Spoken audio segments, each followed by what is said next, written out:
ദൈവത്തിൻ്റെ തിരുനാമത്തിന് മഹത്വമുണ്ടായിരിക്കട്ടെ. അഭിവന്ദരായ സഹോദര മെത്രാപ്പോലീത്തന്മാരെ, ബഹുമാനപ്പെട്ട റമ്പാച്ചന്മാരെ, ബഹുമാനപ്പെട്ട കോറപ്പിസ്കോപ്പന്മാരെ, വൈദിക ശ്രേഷ്ഠരെ, ബഹുമാനപ്പെട്ട സിസ്റ്റേഴ്സ്, സഹോദരീ സഹോദരങ്ങളെ, ഇന്നലെയും ഇന്നുമായി ഈ കുന്നിൻ മുകളിലുള്ള ഈ പരിശുദ്ധ ദേവാലയത്തിലേക്ക് വിശ്വാസികളുടെ കടന്നുവരവ് വളരെ ശക്തമായി നാം കാണുകയാണ്. പരിശുദ്ധ പാമ്പാടി തിരുമേനിയുടെ ഓർമ്മ പെരുന്നാൾ, അതോടൊപ്പം തന്നെ ഇവിടെ കബറടങ്ങിയിരിക്കുന്ന അഭിവന്യ മാത്യൂസ് മാർ ഈവാനിയോസ് പിതാവിൻ്റെയും ഓർമ്മ പെരുന്നാൾ ഒരുമിച്ച് ഇന്നലെയും ഇന്നുമായി നാം നടത്തപ്പെടുകയാണ്.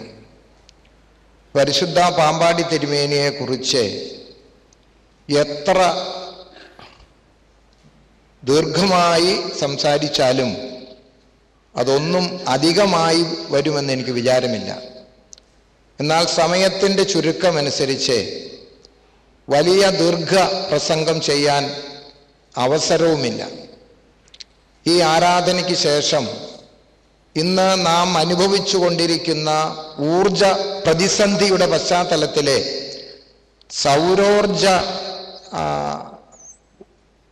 സൗരോർജത്തെക്കുറിച്ചുള്ള ഒരു പ്രധാനപ്പെട്ട പ്രഭാഷണം ബഹുമാനപ്പെട്ട ഡോക്ടർ കെ.എം. ജോർജ് അച്ഛൻ ഇവിടെ പറയുവാൻ പോകുന്നു എന്നുള്ളതും ശ്രദ്ധേയമായിട്ട് കരുതപ്പെടേണ്ട ഒരു വസ്തുതയാണ്. എങ്കിലും പരിശുദ്ധ പാമ്പാടി തിരുമേനിയെക്കുറിച്ച് ഒന്ന് സ്മരിക്കാതെ ആരാധന പൂർത്തീകരിക്കുന്നത് അതും ശുഭകരമല്ല എന്നുള്ളത് കൊണ്ട് മാത്രമാണ് ഈ സമയത്ത് രണ്ട് മൂന്ന് ചിന്തകൾ മാത്രം ചുരുങ്ങിയ വാക്കുകളിലൂടെ പറയുവാൻ തക്കവണ്ണം ഞാൻ ഒരുങ്ങുന്നത്. ദേവലോകം അരമനയിൽ നിന്ന് ഇന്നലെയും ഇന്നുമായി ഈ പാമ്പാടി ദേറായിലേക്ക് ഞാൻ യാത്ര ചെയ്തപ്പോൾ ഒത്തിരി ഫ്ലക്സുകളൊക്കെ കണ്ടു. ആ ഫ്ലക്സുകളിൽ ഒന്നും പാമ്പാടി തിരുമേനിയുടെ പേര് ഞാൻ വായിച്ചിട്ട് കണ്ടില്ല. ആ ഫ്ലക്സുകളിലൊക്കെ എഴുതി വച്ചിട്ടുള്ളത് പരിശുദ്ധ പാമ്പാടി തിരുമേനിയുടെ ഓർമ്മ പെരുന്നാൾ എന്നാണ്. അത് അർത്ഥപൂർണമായൊരു ഒരു ഒരു സംബോധനയായി എൻ്റെ മനസ്സിൽ തോന്നാതിരുന്നില്ല. നമ്മുടെ സഭയിൽ ദേശത്തിൻ്റെ പേര് ചേർത്ത് വെച്ച് രണ്ട് മഹാപരിശുദ്ധന്മാരെയാണ് നാം പലപ്പോഴും പറയാറുള്ളത്. പരിശുദ്ധ പരുമല തിരുമേനി, പരിശുദ്ധ പാമ്പാടി തിരുമേനി. മറ്റു പിതാക്കന്മാരെയൊക്കെ ചിലപ്പോഴൊക്കെ ദേശത്തിന്റെ പേര് തുന്നിച്ചേർക്കാറുണ്ട്. പക്ഷെ ഈ പിതാക്കന്മാരെ ദേശത്തിന്റെ പേര് ചേർത്തേ പറയാറുള്ളൂ എന്നൊരു വസ്തുതയാണ്. അതെന്താണ് സൂചിപ്പിക്കുന്നത് ചോദിച്ചാൽ, ഈ പരിശുദ്ധ പിതാവ് മതങ്ങൾക്ക് ഈ ദേശത്ത് താമസിക്കുന്നത് ഏതാനും ഓർത്തഡോക്സുകാരെ മാത്രമൊന്നുമല്ല, നാനാജാതി മതത്തിൽപ്പെട്ട ഈശ്വരവിശ്വാസികളും ഒരുപക്ഷെ ഈശ്വരന് വിശ്വസിക്കാത്തവരും ഒക്കെ ഈ ദേശത്തുണ്ടായിരിക്കും. പക്ഷേ പരിശുദ്ധ പാമ്പാടി തിരുമേനി എല്ലാവരുടെയും തിരുമേനിയാണ് എന്നുള്ള സങ്കല്പം കൊണ്ടാണ് നാം പലപ്പോഴും ആ പേര് ഉച്ചരിക്കുന്നത് എന്നാണ് എൻ്റെ വിചാരം. അല്ലാതെ പരിശുദ്ധ കുറിയാക്കോസ് മാർ ഗ്രിഗോറിയോസ് തിരുമേനി എന്ന് പറയുന്നവർ എത്ര പേര് കാണുന്നു എനിക്ക് അറിഞ്ഞുകൂടാ. ഇവിടെ വന്നിരിക്കുന്നവർക്ക് തന്നെ അതാണ് തിരുമേനിയുടെ പേര് എന്ന് പുതിയ തലമുറയ്ക്ക് അറിയാമോ എന്നുള്ളതും ചിലപ്പോഴൊക്കെ എൻ്റെ മനസ്സിൽ ഉയർന്നു വന്നിട്ടുള്ള സംശയമാണ്. ഇല്ല, ഞാൻ അങ്ങനെ നിങ്ങളെ തരം താഴ്ത്തുന്നില്ല. പരിശുദ്ധ പാമ്പാടി തിരുമേനിക്ക് ഒരുപാട് പ്രത്യേകതകളുണ്ട്. ഒന്ന്, ദേശത്തിന്റെ പേര് തുന്നിച്ചേർത്ത് പേര് പറയപ്പെടുന്ന ഒരു പിതാവാണ്. അതിനർത്ഥം പരിശുദ്ധ പാമ്പാടി തിരുമേനി ഏതെങ്കിലും ഒരു ക്രിസ്തീയ വിഭാഗത്തിന്റെ മാത്രം തിരുമേനിയല്ല, ഈ പ്രദേശത്ത് താമസിക്കുകയും ഇവിടെ ജീവിക്കുകയും ചെയ്യുന്ന സകലർക്കും പരിശുദ്ധ പാമ്പാടി തിരുമേനി പരിശുദ്ധ പാമ്പാടി തിരുമേനിയാണ്. അതിൻ്റെ ആ ആ അർത്ഥപുഷ്ടി വളരെ ഗംഭീരമാണെന്നാണ് എൻ്റെ വിചാരം. രണ്ടാമത്, തിരുമേനിയുടെ ജനനവും മരണവും ഒരു തീയതിയിലാണ്. ഒത്തിരി കോയിൻസിഡൻസ് ഈ തിരുമേനിയുടെ ജീവിതത്തിൽ ഉണ്ടെന്നാണ് എനിക്ക് തോന്നുന്നത്. അതൊന്നും ഇവിടെ വിസ്തരിക്കുവാൻ ഞാൻ സമയം ഉപയോഗിക്കുന്നില്ല. 2-3 ചിന്തകൾ മാത്രം ചുരുക്കം ചുരുങ്ങിയ നിമിഷത്തിനുള്ളിൽ ഒന്ന് പങ്കുവെക്കുകയാണ്. ഈ ആധ്യാത്മികമായ ജീവിതത്തിന് പല നിർവചനങ്ങളുണ്ട്. പൗരസ്ത്യ ദർശനമനുസരിച്ച് എൻ്റെ കാഴ്ചപ്പാടിൽ ആധ്യാത്മികതയുടെ പുറമോടിയില്ലാത്ത ഒരു മാതൃക ആധ്യാത്മികമായ ജീവിതമാണ് പരിശുദ്ധ പാമ്പാടി തിരുമേനിയുടേത്. നമുക്കറിയാം, ഇന്ന് ആധ്യാത്മികമായ ജീവിതത്തിന് വ്യത്യസ്ത നിർവചനങ്ങളാണ് പലരും കൊടുക്കാറുള്ളത്. പക്ഷേ പരിശുദ്ധ പാമ്പാടി തിരുമേനിയുടെ ജീവചരിത്രം വായിച്ചാലോ തിരുമേനിയെ കണ്ടിട്ടുള്ളവർക്കോ തിരുമേനിയുമായിട്ട് പരിചയപ്പെട്ടിട്ടുള്ളവരൊക്കെ കാണും. 10, 60, 65 വയസ്സിന് മുകളിലുള്ളവർക്കെല്ലാം തിരുമേനിയെ നേരിൽ കാണാനുള്ള അവസരം ഉണ്ടായിട്ടുണ്ട്. അപ്പോൾ തിരുമേനിയുടെ ആത്മീയ ജീവിത മാതൃക എന്ന് പറയുന്നത് പുറംമോടികളില്ലാത്ത ആത്മീയ ജീവിത മാതൃക. അത് വളരെ പ്രധാനപ്പെട്ടതാണ്. തിരുമേനിയുടെ ആത്മീയ ജീവിതത്തിന്റെ നിർവചനം, മാതൃക കണ്ടറിയണമെങ്കിൽ അത് തിരുമേനിയുടെ അടുത്ത് വന്ന് നാം സംസാരിക്കുകയോ അല്ലെങ്കിൽ തിരുമേനിയുടെ സാമീപ്യത്തിൽ ഇരിക്കുകയോ ചെയ്യുമ്പോഴേ നമുക്കത് കുറേയൊക്കെ മനസ്സിലാക്കാൻ ഒക്കുള്ളൂ എന്ന് എനിക്ക് തോന്നുന്നത്.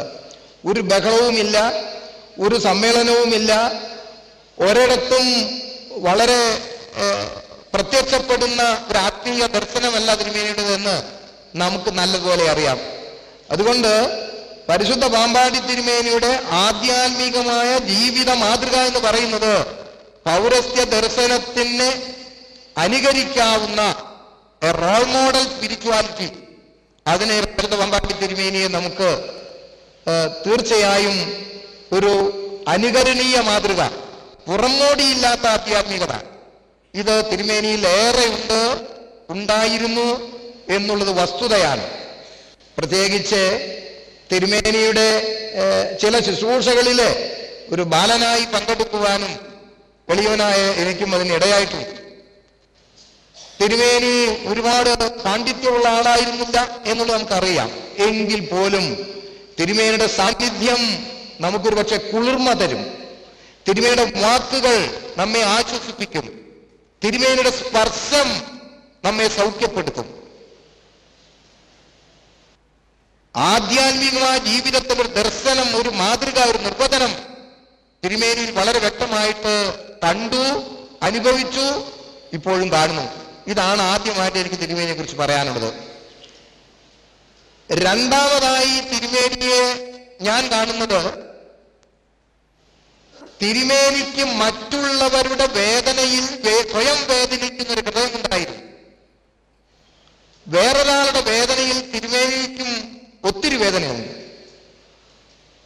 ആര് വന്നിരുന്നാലും അവർക്ക് നൽകുന്നതിൽ, വാങ്ങുന്നതിനേക്കാൾ കൂടുന്നതിൽ നൽകുന്നതിൽ, അവരുടെ വിശേഷം ചോദിച്ചറിയുന്നതിൽ, അവരെ ആശ്വസിപ്പിക്കുന്നതിൽ, അവരെ സൗഖ്യപ്പെടുത്തുന്നതിൽ, അവരെ ഊട്ടി തൃപ്തരാക്കുന്നതിൽ, തിരുമേനിയുടെ ആതിഥേയത്വത്തിൽ, മറ്റുള്ളവരുടെ വേദനകളിൽ സ്വയം വേദനിപ്പിക്കുന്ന ഒരു ഹൃദയം, അത് ആധ്യാത്മികമായ ജീവിതത്തിൽ ഉയരുമ്പോൾ ഉണ്ടാകുന്ന ഒരു പ്രത്യേകതയാണ്. തിരുമേനി അന്ത്യനാളുകൾ ആകുമ്പോഴും ആയപ്പോഴും ഒക്കെ കഴിച്ചോ, സൗഖ്യമാണോ, അങ്ങനെയുള്ള ആ ഒറ്റ വാക്ക് എത്ര വലിയ സ്പർശമാണ്, എന്തുമാത്രം നമ്മെ സ്പർശിക്കുന്നു എന്നുള്ളത് അനുഭവിച്ചിട്ടുള്ളവർ ധാരാളം പറയും. നമ്മൾ വായിച്ചു കേട്ടിട്ടുണ്ട്, തിരുമേനിയുടെ അംഗരക്ഷകന് സംസാരിക്കാൻ കഴിവില്ലാത്ത ഒരു സാധു മനുഷ്യനാണ്, പൊട്ടൻ എന്നാണ് നമ്മൾ പറയുന്നത്. തിരുമേനി കടന്നു വരുന്നവർക്ക് ആഹാരം കൊടുക്കണമെന്ന് പറഞ്ഞ് തന്റെ അംഗരക്ഷകനോട് തിരുമേനിയുടെ ഭാഷയിൽ, അല്ലെങ്കിൽ ആ അംഗരക്ഷകന് മനസ്സിലാകാവുന്ന ഭാഷയിൽ പറയുമ്പോൾ ഇവിടെ ആഹാരം ഇല്ലെങ്കിൽ ചില വെപ്രാളങ്ങളൊക്കെ കാണിക്കുമെന്ന് ഞാൻ കേട്ടിരിക്കുന്നു. പ്രിയമുള്ളവരെ, മറ്റുള്ളവരുടെ വേദനയിൽ സ്വയം വേദനിക്കുന്നൊരു ഹൃദയം, അത് ആധ്യാത്മികമായ ജീവിതത്തിൽ നാം കാണുന്നൊരു പ്രത്യേകതയാണ്. ഇതും തിരുമേനിയിൽ ഏറെ കാണുന്നു, കണ്ടിരുന്നു എന്നുള്ളത് വളരെ വളരെ വളരെ നമ്മെ ഏറെ ആകർഷിക്കേണ്ട ഒരു സൽഗുണമായിട്ടാണ് എനിക്ക് തോന്നുന്നത്. മൂന്നാമതായിട്ട് എനിക്ക് പറയാനുള്ളത്,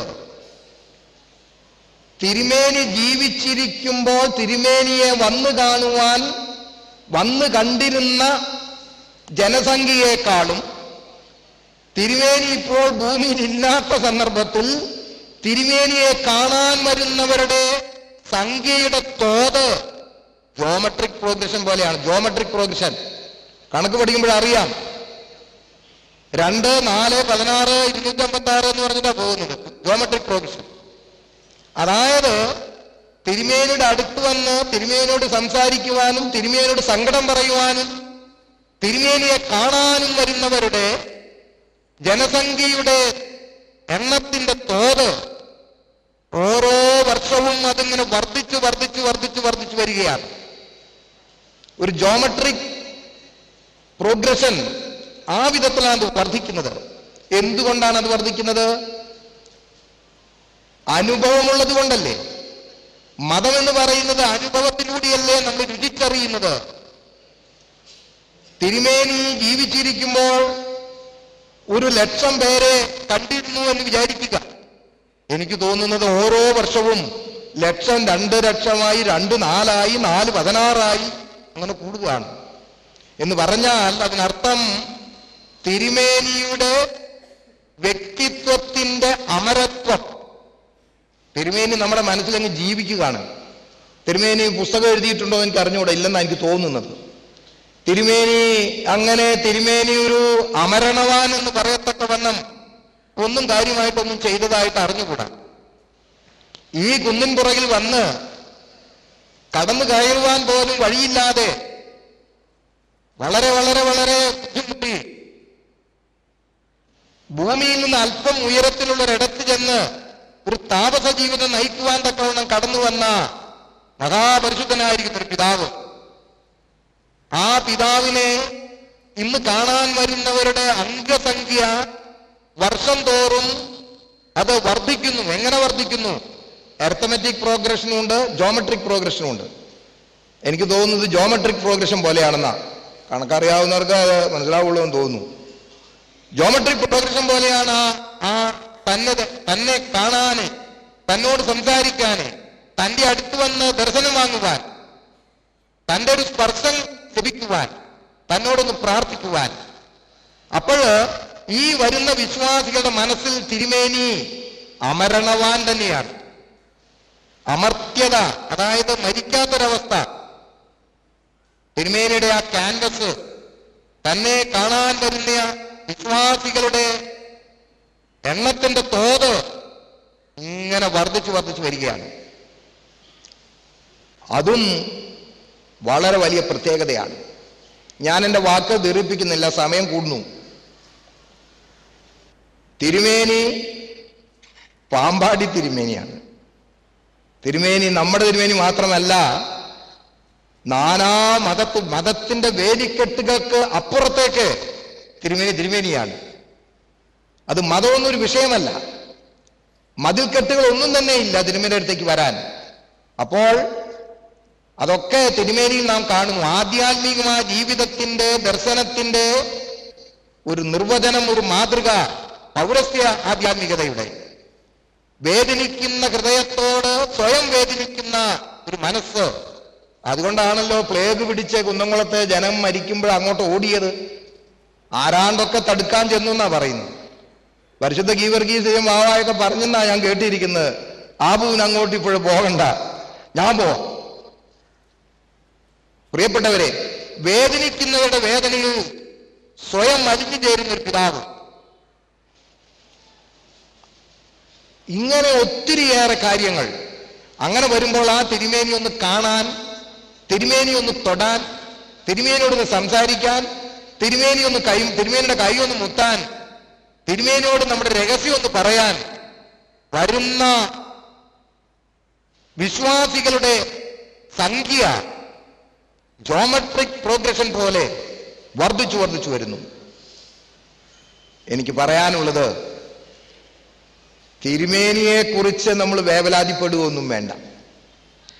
തിരുമേനി സ്വർഗത്തിലിരുന്ന് നമ്മുടെ ഈ നല്ലതും ചീത്തയും ഒക്കെ കാണുന്നുണ്ട്. Can you follow the life structure of Pampady തിരുമേനി? തിരുമേനിയുടെ ജീവിതത്തിന്റെ ആധ്യാത്മികമായ അംശത്തിൽ എത്ര ശതമാനം നമ്മുടെ ജീവിതത്തിലെ പകർത്താൻ കഴിയുമെന്നുള്ളതാണ് നിങ്ങളുടെയും എന്റെയും ഈ പെരുന്നാളിൽ പങ്കെടുക്കുന്നതിന്റെ ദൗത്യം, ലക്ഷ്യം, ഉദ്ദേശം. തിരുമേനിയുടെ അനുഷ്ഠാനങ്ങൾ, തിരുമേനിയുടെ പ്രാർത്ഥനകൾ, തിരുമേനിയുടെ ഉപവാസങ്ങൾ, ധ്യാനങ്ങൾ, തിരുമേനിയുടെ ജീവിതത്തിന്റെ മാതൃകയിൽ ആധ്യാത്മികതയുടെ എത്ര ശതമാനം നമുക്ക് പിന്തുടരാൻ ഒക്കും? അല്ലാതെ നാം തിരുമേനിയെ ഒരുപാട് പാടിപ്പുകഴ്ത്തുവോ തിരുമേനി പരിശുദ്ധനാണെന്ന് ഉറക്കെ പ്രഖ്യാപിക്കുകയോ ചെയ്തുകൊണ്ട് നമ്മുടെ ചുമതല തീരുകയില്ല എന്നും കൂടെ ഒന്ന് ചേർത്ത് പറയാൻ ഞാൻ ആഗ്രഹിക്കുകയാണ്. പ്രിയമുള്ളവരെ, എൻ്റെ വാക്കുകളുടെ ചുരുക്കട്ടെ. പരിശുദ്ധ സഭയുടെ ശക്തി എന്ന് പറയുന്നത് ഇങ്ങനെയുള്ള ആധ്യാത്മികമായ ജീവിതം നയിച്ച് കടന്നുപോയിട്ടുള്ള, അതൊരു പക്ഷേ മേൽപ്പട്ടക്കാരാകാം, പട്ടക്കാരാകാം, ഈ പട്ടമൊന്നും ഇല്ലാത്തവരുമാകാം. പട്ടമുള്ളവർക്ക് മാത്രമേ ആധ്യാത്മികമായ ജീവിതത്തിന്റെ ഉയരത്തിലെത്താൻ ഒക്കുള്ളൂ എന്നുള്ളതിന് അങ്ങനെ വകുപ്പൊന്നുമില്ല. അല്ലാത്തവരും കാണാം. അങ്ങനെയുള്ള ഒത്തിരി ദൈവാത്മാക്കൾ, അങ്ങനെയുള്ള ഒത്തിരി ദൈവീക അംശം, ദൈവീകമായ ദർശനമുള്ള ഒത്തിരി പേര് ഈ സഭയ്ക്കകത്ത് ഉണ്ടായിട്ടുണ്ട്, ഇപ്പോഴും ഉണ്ടെന്ന എൻ്റെ വിചാരം. അതുകൊണ്ടാണ് ഈ സഭ ഇങ്ങനെ നിലനിൽക്കുന്നത്. അല്ലെങ്കിൽ നമ്മൾ പണ്ടേ ഇല്ലാതായി പോയി എന്നുള്ള കൂടെ ചിലപ്പോഴും എനിക്ക് തോന്നാറുണ്ട്. പ്രിയമുള്ളവരെ, ഞാൻ എൻ്റെ വാക്കുകൾ ചുരുക്കട്ടെ. പരിശുദ്ധ പാമ്പാടി തിരുമേനിയുടെയും അഭിവന്യ മാത്യൂസ് മാർ ഇവാനിയോസ് മെത്രാപ്പോലീത്തായുടെയും മധ്യസ്ഥതയും പ്രാർത്ഥനയും നമ്മുടെ വേദനകളിലെ, നമ്മുടെ ദുഃഖങ്ങളിലെ നമുക്കൊരു വലിയ ശക്തിയും ഊർജവും കോട്ടയുമായിരിക്കട്ടെ എന്ന് പ്രാർത്ഥിച്ചുകൊണ്ട് ഞാൻ എൻ്റെ വാക്കുകൾ ചുരുക്കുന്നു. ദൈവമായ കർത്താവ് നിങ്ങളെ വാഴ്ത്തി അനുഗ്രഹിക്കട്ടെ.